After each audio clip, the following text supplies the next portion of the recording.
Today, I pour a drink for a woman who has traveled the world, put her career on hold not once, not twice, but 3 times, and still managed to find a way to skyrocket a career as an amazing, award-winning interior designer.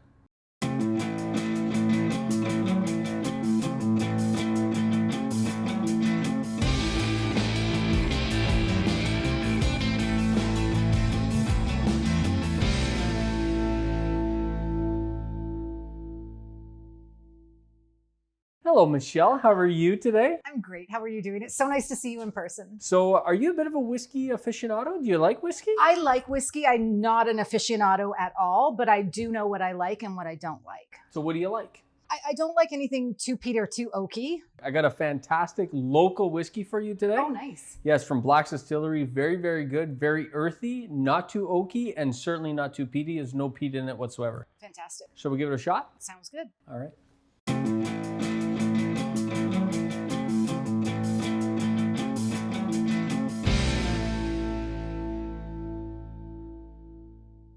That is nice. It's nice, huh? And that's local. That's local. Oh, just very around good. the corner. So tell me a little bit, your family was originally from Australia. You were born here in Canada, Yep. but you do have some roots in Australia a little bit. Yeah, but I am first generation Canadian, but my mother was 5th generation Australian. My father had moved to Australia when he was a young boy after World War II, and they were trying to get people out to the colonies. So yeah, my parents came to Canada, fell in love with it, and ended up staying here. And so what did your parents do here while in Canada? Were they entrepreneurial? Did they own their own businesses? What did they do? A bit of both.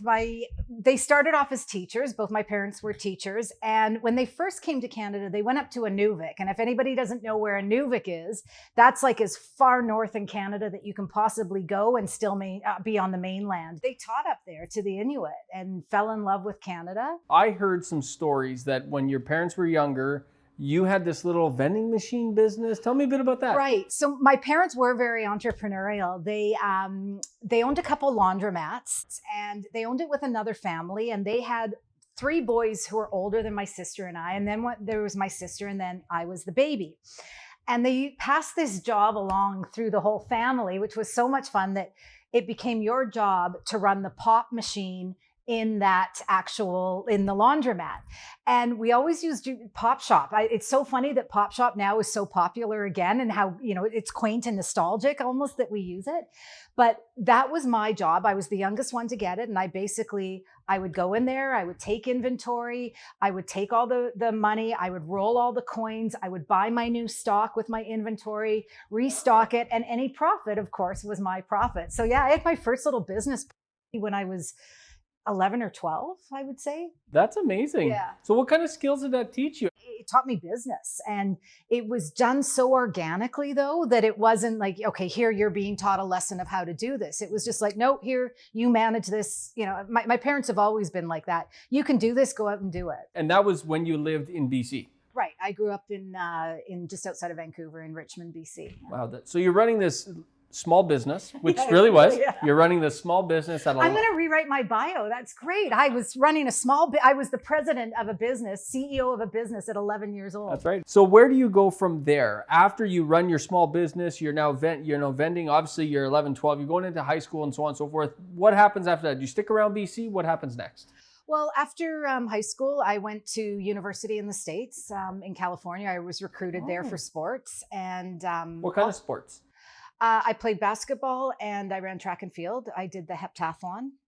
I also got money for playing the French horn and for theater. I have a minor in theater. Wow. A major in English. I don't know how I got where I am.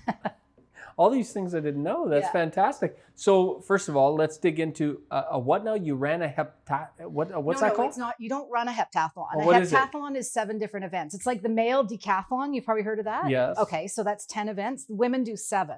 Oh. So it's high jump, long jump, shot put, javelin, 200 meters, 800 meters, 100-meter hurdles. Wow. So you basically are kind of good at everything, not great at one thing. So this is what takes you to university in California. Right. So that sounds like you're involved in a lot of sports at this point. Anything that you learned there that you've taken along with you today in your career and business as an amazing interior designer? Probably the main thing is I love teamwork.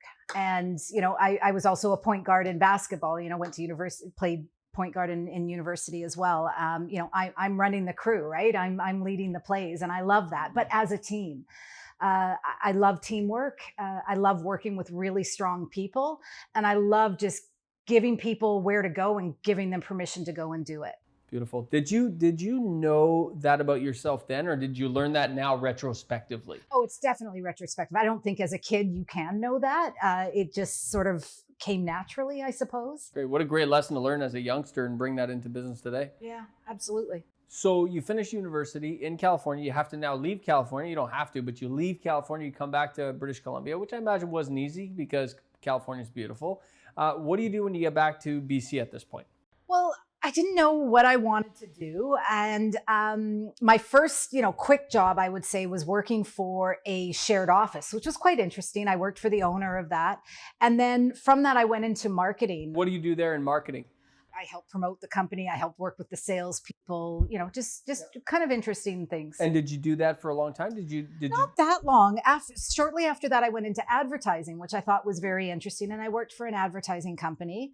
And I loved the idea of selling the intangible. And one of the great things about this, I was early 20s at this time. And one of the great things about this company is they gave me formal sales training. I still use that today. And I make it my own. Like, I don't believe in this, like the format and you have a set line that you deliver to people, but I still use it to this day. And that was a real strength, I think, in something that I did. It's relationship building, right? Sales isn't about selling a product. Sales is about relationship building and finding out what people need and providing a solution for them. That's exactly what I do today. And that applies to any business. Absolutely. That applies to any industry. It applies to all across, even as an interior designer, you're using these skills. Absolutely. Yeah. Exactly the same. Wonderful. Now,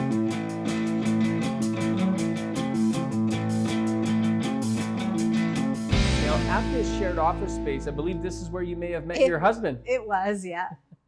So how did you meet him? Give me the story there. Well, I think everybody else in the whole office had this romance going on before we did, but we were kind of, pushed together.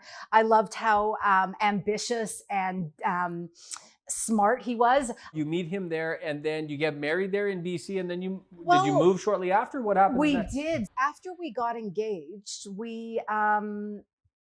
he was asked to move to, or we were asked to move to Toronto. And yeah, this was kind of maybe a real pivot in my life because, I was going ahead. I was working in advertising. I was doing really well. I was 25 or something and, earning more money than I could spend, right? Like, at 25, you don't have a lot of, overhead. And I remember he came to me, he's like, they want us to move to Toronto. I was about 7 years younger than him. And, just starting in my career. And I remember saying, look, I don't want to leave my family. I don't want to leave my friends. However, you're so much further ahead in your career than I am. It would be stupid for me to hold us back and not make that move. I had no problem with moving because I always knew that you maintained the friends that you had and you just opened up and you got more every time that you moved somewhere else. So I guess I was a bit, I'm adventurous and I always know there's more out there to see. And so I was like, I don't want to hold you back in your career and say no when this could be really great for us as a whole. So yeah, I'm not the type of person who would just blindly follow someone, but it was a very cognitive decision. And what I thought was the right decision is like, okay, we're going to move. This makes sense for our life together. That's really where I came from. Makes sense. So you make the big move to Toronto. Right. And then you get settled in Toronto. And then what happens? We bought our first house and it was being built. And I kind of came in there and it's like, okay, well, I don't want that wall there and I don't want this here. And then I started picking all of the finishes and everything. And it was actually him, which I am forever grateful, like of his encouragement of this, that he said to me, he was like, well, you're really good at this. Why don't you do this? And this was really this was before HGTV. I mean, this was a while ago. I think we did have some design shows on TV, but design wasn't like who was an interior designer? But did you even know it, being an interior designer was even an option for you? well, I'd never thought about it. I mean, looking back now, I think if I had have known this back coming out of high school, I probably would have gone to school for architecture. But I didn't know. I thought architecture, you had to be really great at math. I'm not. I'm good at reading. So anyways, it was his, it's like, why don't you do this? And my first, what I said to him was like, okay, but I'm not going to be one of those people whose mother says they have good taste, so they hang a shingle on the wall saying that they're an interior designer. I want to go to school for it. So I decided to go back to school for interior design. Wow. How did you feel about design school? How was it going into that? I mean, at this point, you're an adult learner at this point. You know, you're not a kid anymore. I have never been an adult, but yes, age-wise, I was an adult. I have never worked so hard in my life at anything. And this is why I appreciate anybody who's gone through design school. You are up there presenting your ideas to everybody for everybody to pick apart. It's incredibly personal. It's incredibly, I just think I came into my element. I think really why that's just where I should have been. I would have never given up going to university. This was the right path for me. My mother asked me that question. She asked me, "Is like, oh, if you'd have known that you could have gone straight to design school, would you have not done that and gone to university?" And I was like, no, I would have never given up any of these experiences that I had. But I think it was just so personal. And I would work, we always laugh that, you know, the week or two before our presentations, we didn't sleep. But I loved it. Loved every minute of it. Yeah. What's one lesson you learned in design school that you continue to carry with you today? I think the main thing from design school is just hard work pays off, and to always put your all into everything and to be innovative and creative. And some of my biggest successes in design school was when I drew outside of the lines and I did things that drew people in to look at my project, whereas it wasn't necessarily what we were told to do. I went to design school to learn all the rules so I could learn which rules to break. So now you come out of design school, you've done very well. It was very difficult, very hard, a great experience though, Right. And now you've learned a lot from that. What happens next? Well, this was hard again. I had 3 job offers from 3 different of my professors to go and work with them when I came out of design school, which was really flattering. But we got moved again. We got relocated again, or were asked to relocate again. What did you do with your design career at this point? Because you just graduated. I mean, you're ready to fly at this point. What happens next? Yeah, I started interviewing in London for design jobs with some really interesting places.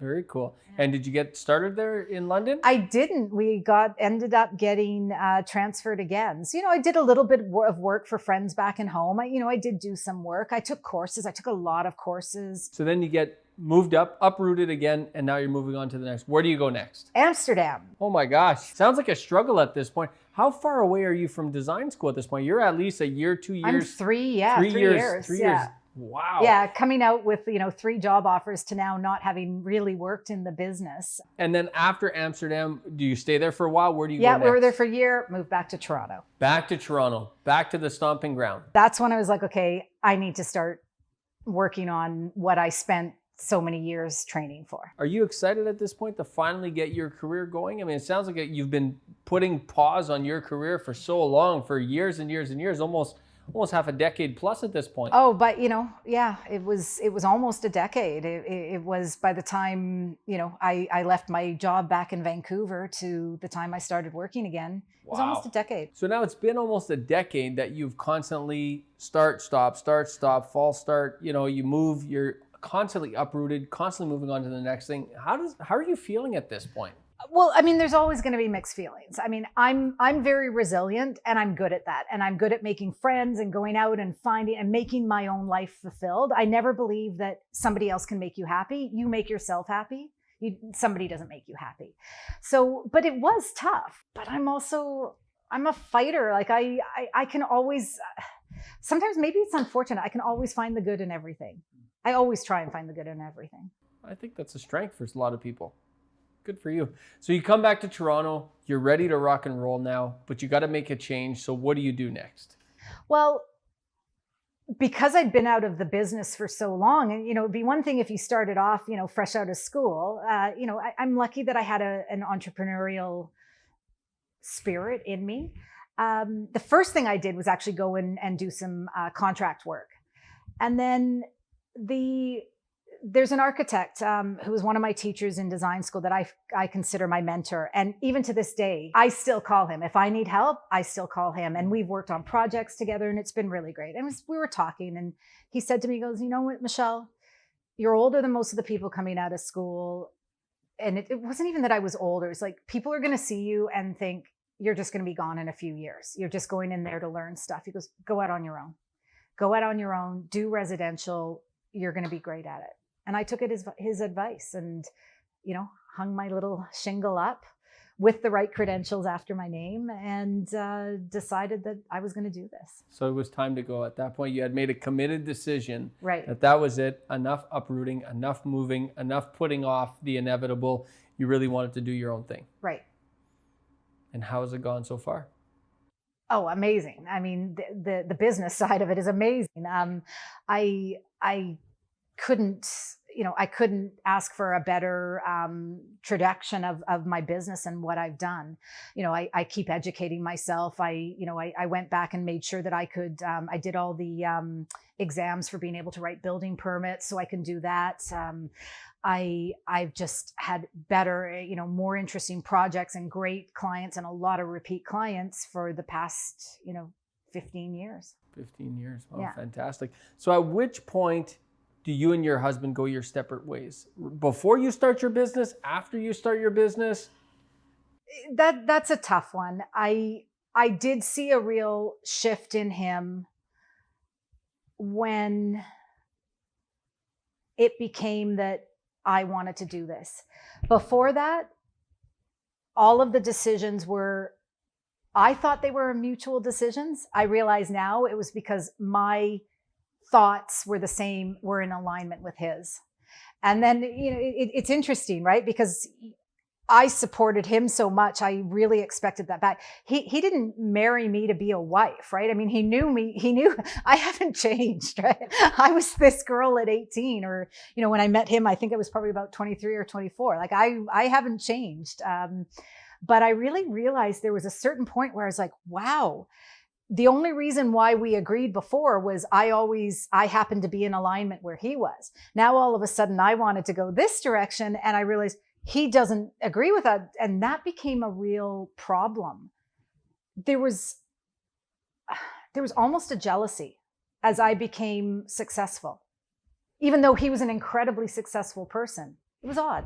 Interesting. And I never expected that from the person that I married. As real estate investors, often one spouse wants to go into real estate, they want to invest, they want to grow into financial independence and so on and so forth, and another spouse isn't so sure. What advice do you have for people that aren't necessarily on the same page, that this could have them grow apart? What advice do you have for them? It's tough, but you can't, if you know you're right and you've got that conviction, you've got to do it.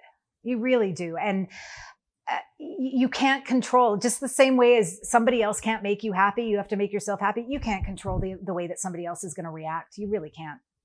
And just be true to yourself. So starting a new business, Michelle, is never easy. I mean, it's tough, it's challenging. A lot of people want to do it, but they don't necessarily know how to do it. There's a lot of challenges. What kind of challenges did you experience? And what kind of advice do you have for other people who want to take it on? They're going out on their own. What advice do you have for them?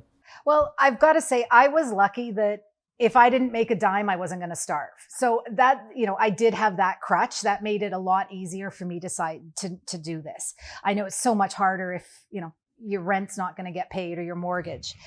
But I just went slowly and methodically, and I just built and built and built. I didn't feel like I should be doing the, $1 million jobs up here right away. I knew I had to pay my dues, and I knew that I had to build slowly, not only for